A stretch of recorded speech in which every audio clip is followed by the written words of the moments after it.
Hello and welcome back to Seaside Garage and the W123. The clutch is here, it's time to change it. It's also time to fix that exhaust leak. A quick disclaimer, I probably won't change the pilot bearing because the pilot bearing is a rare piece apparently for the 85 model. I haven't had luck sourcing it in time and the car needs to be used. So unless it of course obviously is damaged, I will reuse the old one. It's not ideal. Now you're warned. If you can't stand watching half a job or something like that, then don't watch any more than this.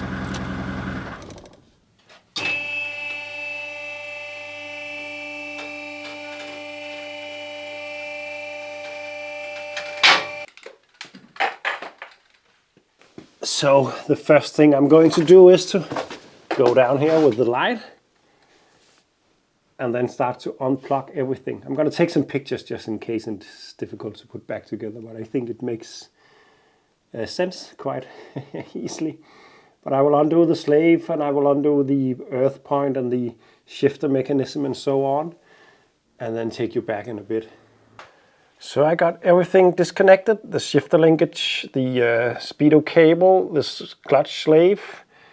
Now I'm about to undo the flex plate and the drive shaft. Before I do that, I will mark it because it could get very wobbly if this is put on in another way than it is currently. And then I'm going to undo all the nuts. The flex plate looks a little tired, but I think it will be okay for a while still. So I'm going to undo that, and then it's just a matter of undoing all the bolts around the transmission. And then we can drop it. I tried to remove the exhaust also, but I cannot really reach those bolts up there, and it will be much easier with the transmission out. So I'll just remove the transmission and then do it. As clutches goes, this so far goes quite easily. It is of course not great with my lift because I'm only having the car 1 meter up, so I'm crouched and it's not ideal. But it's so far it's easy. Famous last words, but I don't think it's that bad of a car to change the clutch on. It's a small 4-speed gearbox also. I think it's rated at around 30 kilos, so it's not bad either. I removed these, marked it up as shown, and now I can just pull it out and retract it like that, and then we should be able to drop the transmission once we remove. I actually think I can just remove these two after removing the bolts on the engine and then lower it down. I might even do that now actually. So I'm gonna rig up something that can actually support the transmission and then hopefully pull the transmission in a bit. So now I'm just gonna remove the big balls going to from the bell housing to the engine and the ones that holds on the starter engine. I also managed to undo the exhaust balls from up here. This engine bay really has room for a big engine, so this tiny engine gives a lot of workspace, free workspace to work on, because just having the ability to put your entire hand down and touch the bell housing is not something you often get on cars. So that's really nice. As mentioned before, my jack or my lift is not ideal for this kind of work. If I had a transmission jack, I wouldn't be able to really use it because they are pretty much this height at the lowest setting. So even if I could attach it to the gearbox, I wouldn't be able to lower it. So therefore I have rigged up this little thing that rolls around and has this that I can lift lower. I will attach this to the transmission and then I can lower it down and hopefully slide it out with that. Okay, so now I'm getting ready. I have attached my thingy down here with a strap around the gearbox to just keep it in place, and then I'm going to loosen up the last bolt and then shove it a little bit backwards, I hope, and then lift the car up, and then I can lower this part of it a little bit, and then it should be possible to get it out. Let's try to remove the last bolt completely and see if we can get that gearbox out.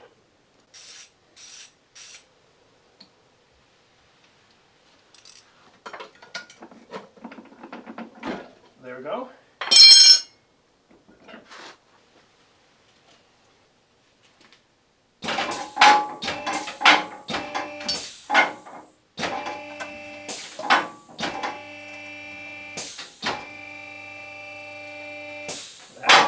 was working perfect.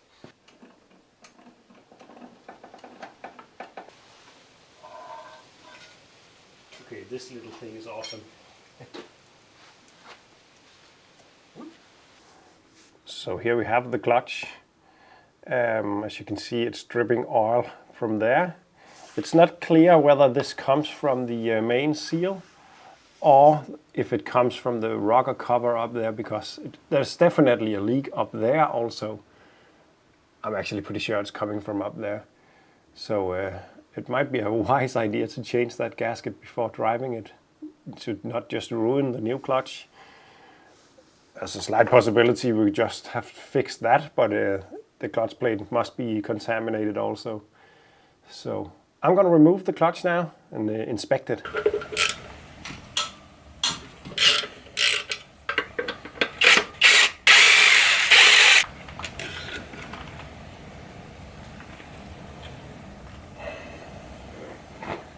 Yeah, the clutch is just completely worn down. There's actually not oil in here. So the problem is not oil, even though it should be fixed. The problem is a worn out clutch. That's really nice. I'm gonna remove the flywheel. So before removing the flywheel, I'm just gonna neutralize all that dust with water.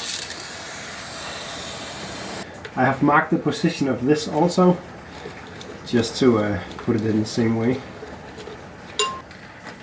There we go. This is probably pretty heavy, so I'm just gonna get ready.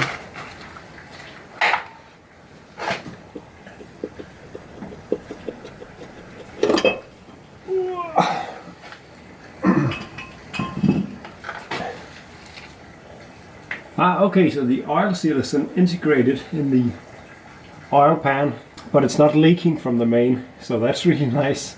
It would be washed clean from here if it was. This is coming in from the top and possibly also from down here. So I'm pretty sure the leak is coming from up there. That's where it's wet and it's seeping down. There's not coming anything out from the seal area. It's just black from the residue. And this seal down here seems to be clean also. So I'm just going to clean it off. Remember, this was not dripping or anything, so it's probably fine. I am not hired to take the engine out to remove the oil pan and fix that. So this will be just fine. It's sweating. Some oil came out when I loosened the two halves, but it's probably just collected over time. So yeah, I'm gonna clean it up and then I'm gonna change that clutch. So a lot cleaner, and I've inspected the pilot bearing. It's a ball bearing in there, and it's a bit of a rare thing. It looks to be really decent condition, and I have just cleaned it out and greased it in there. So that should be ready to go for a long time. I also did a bit of a cleaning in here. Nothing too fancy, I just want the worst of the crap out. And I thought it was a bit of a weird design, the flywheel, because of these. It turns out to be clutch material. It's just been grinding away. I'm not sure anything is wrong with it. It's probably just, could it be an original clutch? I don't know, but it's definitely been been used. I'm lucky that the actual flywheel mating surface for the clutch is decent. There's no need to machine this. The clutch plate itself, and I think we just catched it in time, because as you can see, it is starting to touch the rivets. That can really wreck the flywheel. But it's just started to touch. So that's decent. Other than that, it's a bit loose in the springs, but I think that's normal. This is ready to go to the dump. The same goes for the pressure plate. That's actually scarred quite a bit, but not the important bit. This we will also change. So in the scrap pile with that. So I'm getting ready to reinstall the flywheel and the clutch. It turns out that the flywheel bolts are stretched to yield, but they have a minimum measurement. I have just measured them and they are within that. It's 8.1 millimeters. That is the and don't use this information blindly, because it's different from car to car. There are different balls of these. Some of them are 7 point something. So if you're using this video as a guide, keep in mind that the figures that I give could be wrong. But I have measured them and they seem to be fine. And I'm going to tighten them to 30 to 40 Newton meters and then 90 degrees. Hopefully they won't snap.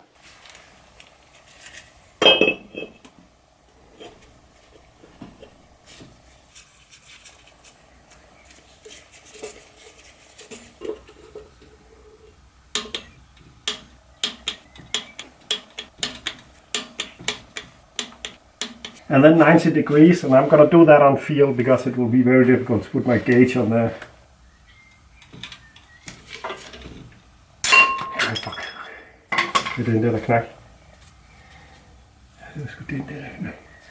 The socket broke. It was a tiny one, it was the only one I had. Ah, that's a shame. I have to go to the shops and buy another one. So I'm back from the shop. It was quite optimistic of me of using this tiny one to do it with, but that was the only one I had. I actually lent it. Sorry, I have to replace this. Sorry about this. Now I bought a bigger one that's capable of it. It's a very horrible job, this, because it makes me so nervous. These bolts are small. They need to be tightened to around 35 Newton meters and then 90 degrees, and that's a lot. But that's because it's stretch bolt. They are used, as mentioned, but they are within spec. I have spared you the excitement about tightening them up. I only need to do one. So if this snaps, it would be really, really nasty. But hopefully it won't. And then that's done. I need to tighten it up until this point to go to 90.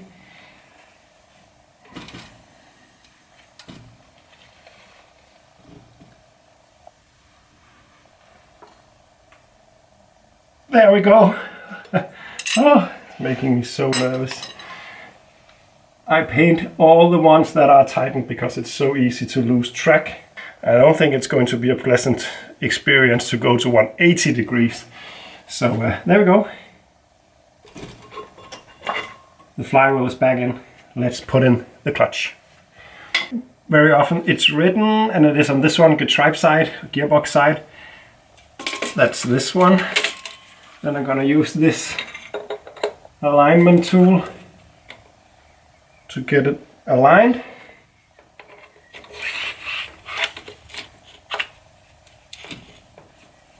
Otherwise it is very difficult to mate them.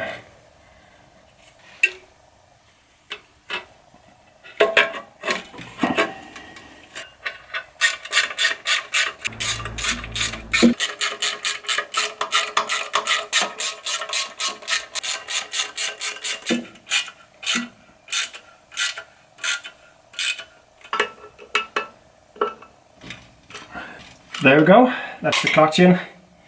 I'm just going to remove the exhaust and then refit the gearbox. But before fitting the gearbox, I better change the throwout bearing. It wasn't noisy though, but it would be really annoying to put a new clutch in and then after a short while have a noisy throwout bearing.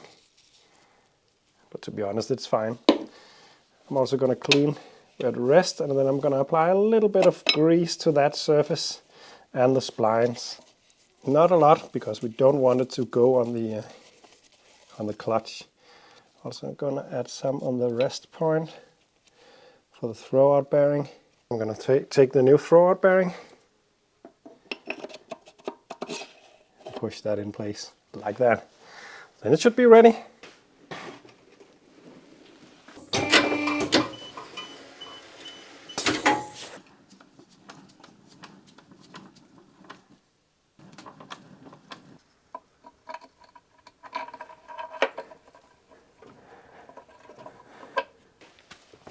Pretty much however I do a clutch change, it always ends up taking a little bit more time than I was expecting. But this has by far been the easiest clutch change I have ever done. One thing is, this car is pretty easy to work on. Another thing is, this was a great help considering my poor lift situation when it comes to clutch changes. This really helped out a lot.